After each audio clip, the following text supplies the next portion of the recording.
वंचित बहुजन आघाडीचे नेते प्रकाश आंबेडकरांनी महाविकास आघाडीपासून फारकत घेत एकला चलो रेची भूमिका घेतली आणि अनेक ठिकाणी आपले उमेदवार उभा केले। 2019च्या निवडणुकीमध्ये भरघोस मतं घेतलेल्या उमेदवारांना डावलून यावेळी त्यांनी नव्या चेहऱ्यांना संधी दिली। सर्व जाती धर्मातील प्रतिनिधींना निवडणुकीच्या मैदानामध्ये संधी देण्याचं काम वंचित आणि प्रकाश आंबेडकरांकडून केलं जात आहे। मात्र काही मतदारसंघामध्ये उमेदवार बदलण्याची तर काही ठिकाणी इतर पक्षांना पाठिंबा देण्याची नामुष्की वंचितवर ओढवली आहे। त्यामुळे अगदी उमेदवाराच्या जातीसह त्याच्या नावाची घोषणा करणाऱ्या वंचित पॅटर्नचं गणित नेमकं कुठे चुकतंय हेच आपण या व्हिडिओतून पाहू।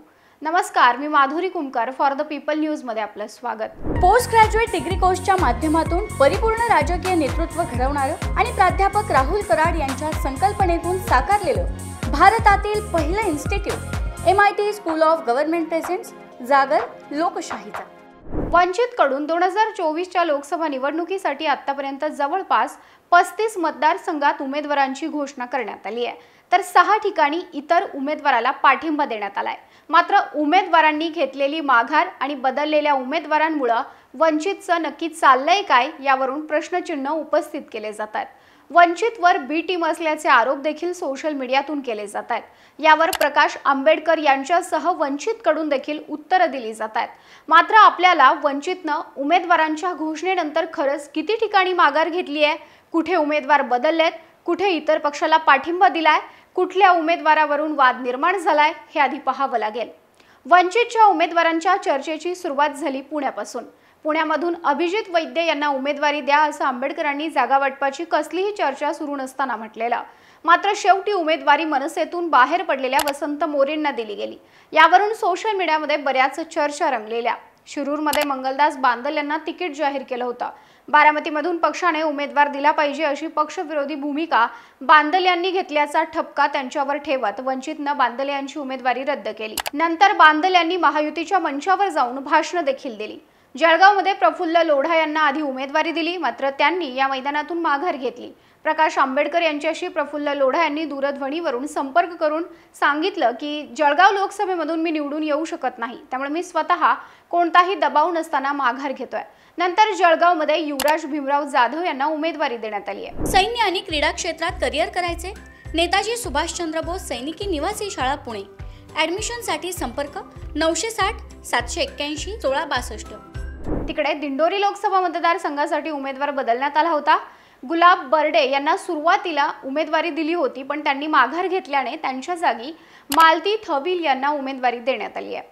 अमरावतीमध्ये देखील हो नाही म्हणत रिपब्लिकन सेनेचे अध्यक्ष आनंदराज आंबेडकर यांनी अर्ज दाखल केला खरा, मात्र वंचितनं प्राजक्ता पिल्लेवाण यांचं तोपर्यंत नाव जाहीर केलं होतं। त्यामुळे ऐनवेळी फॉर्म न भरता वंचितकडून आनंदराज आंबेडकरांना पाठिंबा देऊ केला गेला।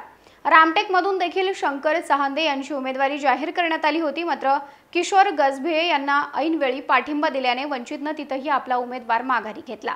दुसऱ्या टप्प्यामध्ये मतदान होत असलेल्या यवतमाळमधून तब्येतीच्या कारणामुळे सुभाष खेमसिंग पवार यांनी माघार घेतल्यानंतर अभिजित राठोड यांनी वंचितकडून अर्ज दाखल केला, मात्र राठोड यांचा अर्ज बाद झाल्याने अपक्ष उभा असलेल्या अनिल राठोड यांना उमेदवारी देण्यात आली।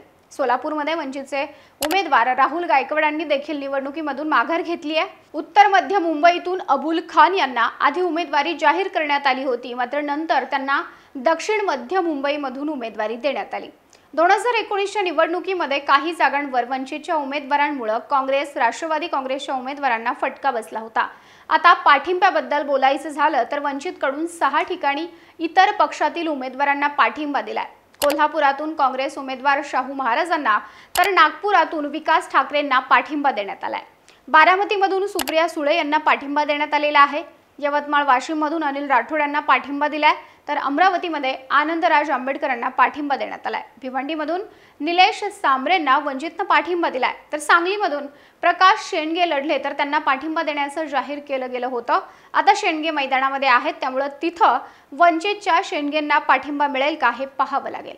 तर विशाल पाटलांचे बंधू प्रतीक पाटलांनी आंबेडकरांची भेट घेतली होती, त्यामुळे सांगलीमध्ये अपक्ष मैदानात असलेल्या विशाल पाटील यांना पाठिंबा दिला जाईल का याकडेही लक्ष लागून आहे। दरम्यान अकोल्यात स्वतः प्रकाश आंबेडकरांसह राज्यातील इतर उमेदवारांसाठीही वंचित बहुजन आघाडी आक्रमकपणे मैदानामध्ये उतरलेली पाहायला मिळतेय।